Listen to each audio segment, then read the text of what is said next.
होता तिचा पण आला पूर्ण तो करून तिला घालून पैजण म्हणे बाई तुला मी सांभाळीन त्या खंडोबाची कारभारीन ए झाली बानू धनगरी खंडोबाची कारभारीनं झाली बानू धनगरीनं याचबरोबर अनेक गाण्यांची रचना करणारे रचनाकार निर्माता लेखक आदर्श गायक स्वर सम्राट चंदनजी कांबळे यांनी 10 सप्टेंबर 2024 रोजी सायंकाळी संगमनेर तालुक्यातील तळेगाव येथील डॉक्टर नंदकुमार गोडगे यांच्या साईबाबा हॉस्पिटलला भेट देत डॉक्टर गोडगे यांच्या कार्याचं कौतुक केलं. आदर्श गायक चंदन कांबळे यांचा डॉक्टर नंदकुमार गोडगे मित्र मंडळाच्या वतीनं यथोचित सन्मान सत्कार यावेळी करण्यात आला आहे.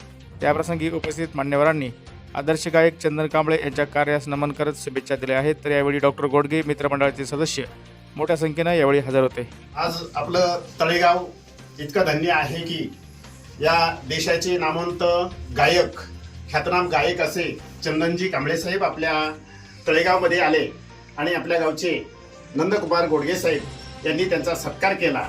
याबद्दल आपल्या सर्व गावाच्या वतीने मी चंदन साहेब यांचे हार्दिक अभिनंदन करतो आणि त्यांची गायनाची कला त्यातून प्रबोधन असंच होत राहो अशी सदिच्छा व्यक्त करतो आणि थांबतो. आज आपल्या महाराष्ट्राचे खंडोबाची कारभारीनं झाली बानू धनगरीनं ह्या गाण्यावरती ज्यांनी अतिशय उत्कृष्टपणे हे गायन केलं गीत ते महाराष्ट्राचे लाडके चंदन भाऊ कांबळे इथं आले. तर मी त्या खंडोबाला अशी प्रार्थना करेल की शिव मल्हार मल्हार उच्चार करी या गोड नामाचा घडोघडी नाम घेता उद्धार होईल या देहाचा.